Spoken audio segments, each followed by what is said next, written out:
Machiegni kendo riwruok mar jokuny mwandu mantiere bwo lowo kod mano mar Kenya Chamber of Mines ywak ne piny owacho pod ojwang'o sektani ka koro gidwaro mondo piny owacho ochop singo manoketonegi. Jojuma nigi mathoth.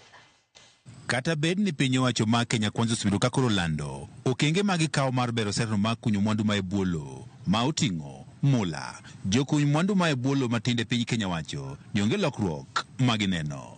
Riwruok no mar jokuny mwandu mantie bwo lowo matindo e Kenya mangima kaachiel kod mano ma Council of Chambers of Mine wacho ni piny owacho dagi yango jokuny mwandu ma e bwo lowo matindo. Isingonwa ni gima kama dhi timore to kwachako mondo koro walow wayudo ka ok gin gik ma chopo kodwa tich ma wadwa ni mondo wati.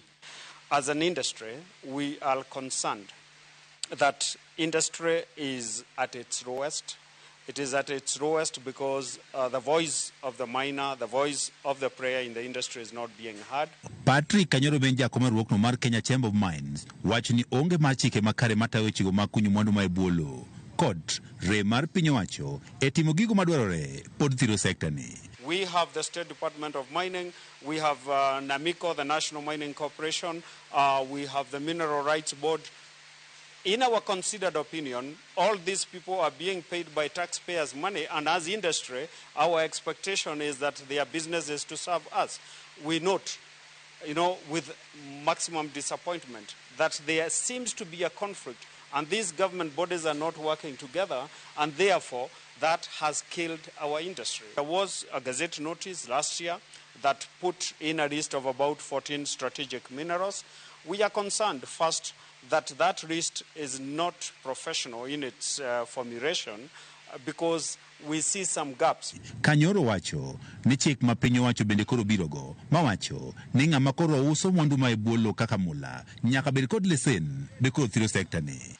In our considered opinion, again, that is a process taken for administrative reasons without asking us as the stakeholders what it means. And this is being used discriminatory, where some of us have done our work, we are now completely unable to move our minerals because then we need a movement permit. Jokuny mwandu ma e bwo lowo matindo wach ni bedo ni gionge kod lesen kaka chik dwaro emosithiro dongruok e sektani.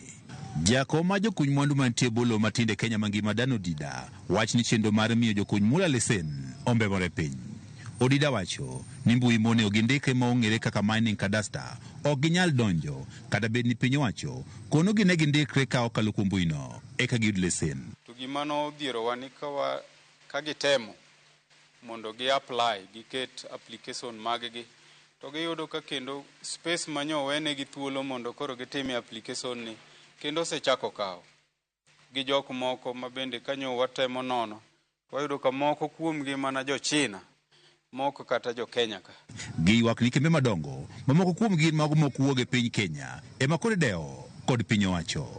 Dwaro nitiere mondo lokruok oketi e chike matayo sekta mar mwandu mantie bwo lowo e pacho kae. Kendo wagombo ni mondo pachwa mane wachiwo go eko odhi otkaw kendo odhi oti mondo chieng' ma act kata chik makoro wuok ma obedo reviewed oyudre ni weche waduto mane waparo kaka jokuny mula matindo tindo obedo captured.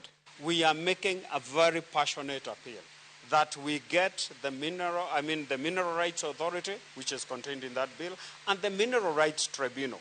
What is the import of this? When we want to attract domestic and foreign investments, there needs to be some certainty, there needs to be some predictability in the industry. Jokanyo mantie sektani mar mwandu mantie bwo lowo kaka mula dwaro mondo jatend piny Kenya kolos romo kodgi mondo gipor wach e yore makare mar bero sektani. Jojuma, Ramogi TV, Migori.